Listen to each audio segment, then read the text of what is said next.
News 9 reporter Stephanie Claytor is giving us a tour, and you've got Picassos behind you. That's exciting. This is a big get for the museum, Stephanie. Definitely a big get, Holly. It's pretty incredible that these pieces are here in Polk County. Works from Francisco Goya and Pablo Picasso. Any idea what happened here, Stephanie?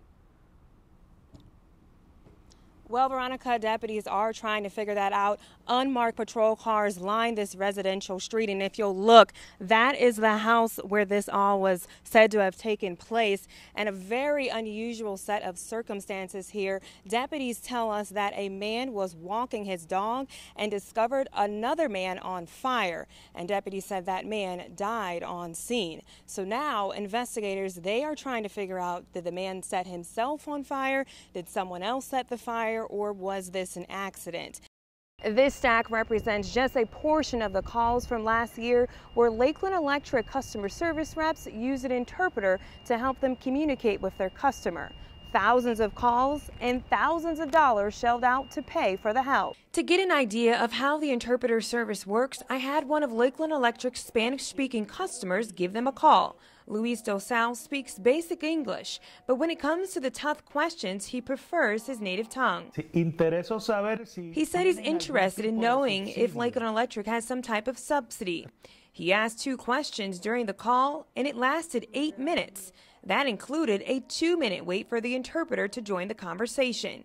Luis says a Spanish-speaking employee would make the call faster and easier. He says sometimes the translation isn't always precise. We asked Lakeland Electric spokeswoman Kelly Kautz why the Spanish-speaking callers are not being directed to the Spanish-speaking customer service reps or CSRs. It's not set up to work that way. It's based on availability. So the translation service allows our customers to receive on-demand, real-time calls with a CSR without having to be put on hold. She believes the wait would be longer if the customer had to wait for a Spanish-speaking customer service rep.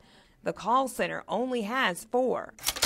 Last year, Lakeland Electric spent a little more than $30,000 on line bridges interpreting services. Upon reviewing these calls, I found that the majority of them were conducted in Spanish. There were also a handful of calls conducted in Vietnamese, Mandarin, French, and Portuguese. Reporting in Lakeland, I'm Stephanie Claytor, Spectrum Bay News 9.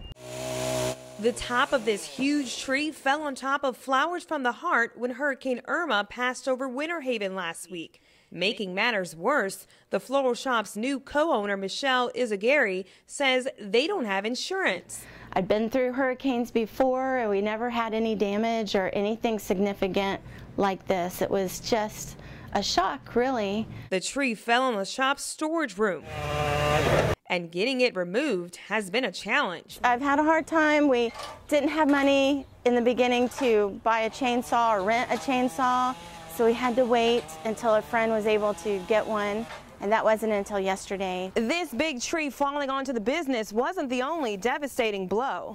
When the power went out, Michelle says she lost all of her fresh flowers. And we had to empty bucket after bucket of dead, moldy flowers, and it was just heartbreaking to know that I just purchased some of those flowers. She said that alone was thousands of dollars thrown away. And with the loss of power, making that money back has been a slow process. Being closed for a week could be detrimental, you know, as far as bills go and getting things back on track. It's hard to catch up once you get behind. Izagari is applying for the Small Business Administration's disaster assistance loans, but she fears getting into even more debt considering how competitive her industry is. The summer had been really, really slow, so we didn't need to have this setback.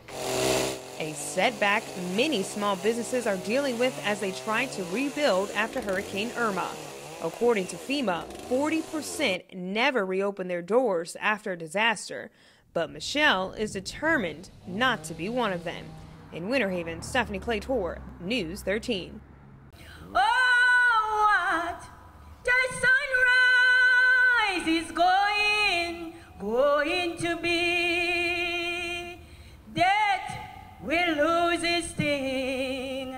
13 13-year-old Jaheim Zion Marley Robertson was remembered as a helpful boy who, even in his death, saved 7 others by donating his organs. During his funeral, his little sister Janisha said a poem. But his spirit that was shared with us will always be with us every single day, and we promise to never let a drunk driver take away. And one by one, people celebrated the life he lived. He never got in trouble. He just smiled. But you know what? He's in a better place. The family's pastor, Michael Burrell, said Jaheim's loved ones are heartbroken. It's not easy, very, very tough. You know, the mother broke down yesterday, and you know, we had to actually take her outside the church just for her just to sit down and relax a little bit, just to get some breeze. Also forever changed, his friend Juan Mena, who was also hit while walking home from the bus stop. He was one of the many Dundee Ridge Academy students there to support the family.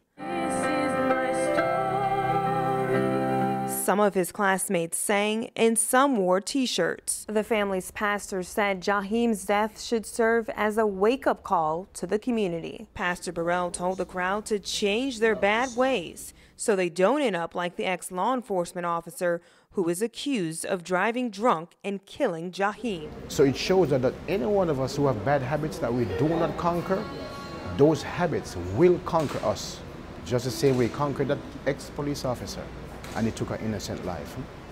Burrell said he knew Jaheim was in a better place because Jaheim randomly testified in church about the goodness of God the Sunday before he passed. I know the sunrise will be waiting for you. In Kissimmee, Stephanie Claytor, Bay News 9.